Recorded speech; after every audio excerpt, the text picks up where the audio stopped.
He believed his plan was perfect. A routine appendectomy to disguise the sterilization that would make it impossible for me to ever have children. But he never imagined that I would uncover his secret and use his mistress as my weapon. My name is Amora, and I am 34. The first thing I felt upon waking wasn't pain, but confusion. A constant rhythmic beeping filled the sterile room. An antiseptic smell stung my nose, and my throat felt raw. I tried to move, but a sharp stabbing pain in my lower abdomen stole my breath. It wasn't the pain I expected, it was deeper, more invasive. That morning, everything changed. I had kissed my husband, Darian, goodbye, thinking he would be home for dinner. A simple appendectomy, a few small scars, and a story about bland hospital food. But under the cold fluorescent lights, I knew something was terribly wrong. A young nurse with kind eyes and a name tag that read Nia entered. Her gaze held pity and fear. "How are you feeling, Mrs. Jones?" she whispered. "Thirsty, and it hurts down here," I croaked. "Did they tell you about the second procedure?" she asked, voice low. I shook my head. My heart began to hammer against my ribs. "Your husband, he authorized a tubal ligation while you were under anesthesia," she said. The world stopped. Tubal ligation. Sterilization. Darian. My Darian, the man who had smiled at me across a candlelit table last week, planning a future that now felt like a cruel lie. Memories of our 5th anniversary hit me, the silky blue dress, the nursery plans, his gentle words, "Of course, my love. Everything will be perfect." I had trusted him. And he had betrayed me. Rage, disbelief, grief, they all collided inside me. I had been stripped of the future I had imagined, and the architect of my ruin. Darian arrived that afternoon with white tulips, my favorites. But the gesture felt like mockery. He tried to manipulate, to gaslight.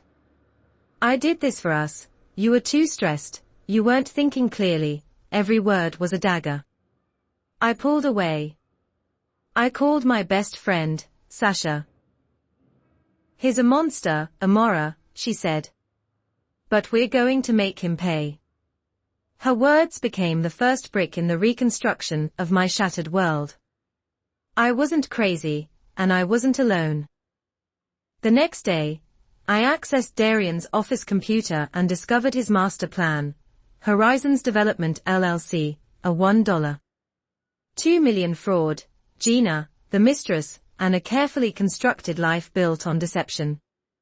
Horizons Development. I sent the documents to Sasha. Together, we hatched a plan. But the key was convincing Gina, the woman he had manipulated. I contacted her. At our meeting, I laid out the evidence, my voice icy, controlled. Slowly, disbelief turned into rage, then into understanding. She had been another victim. And together, we would dismantle him. The stage was set. The grand ballroom of the street. Regis Hotel, packed with New York elite. Darian, oblivious, prepared to finalize the $1.2 million co-investment deal. Just as he signaled the transaction, the screen flickered. Red letters flashed. Account frozen, pending fraud investigation.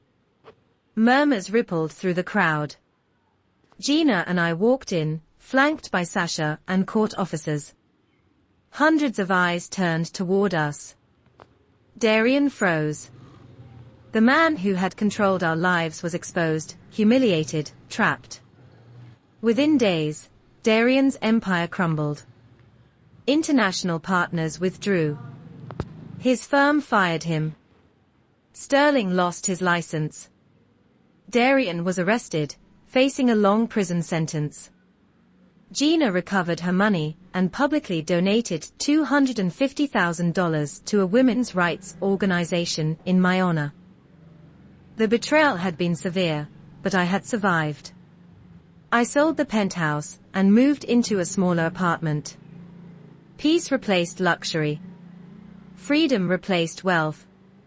Months later, I learned the procedure might be reversible. Not guaranteed, but it was my choice. For the first time in years, everything was finally mine.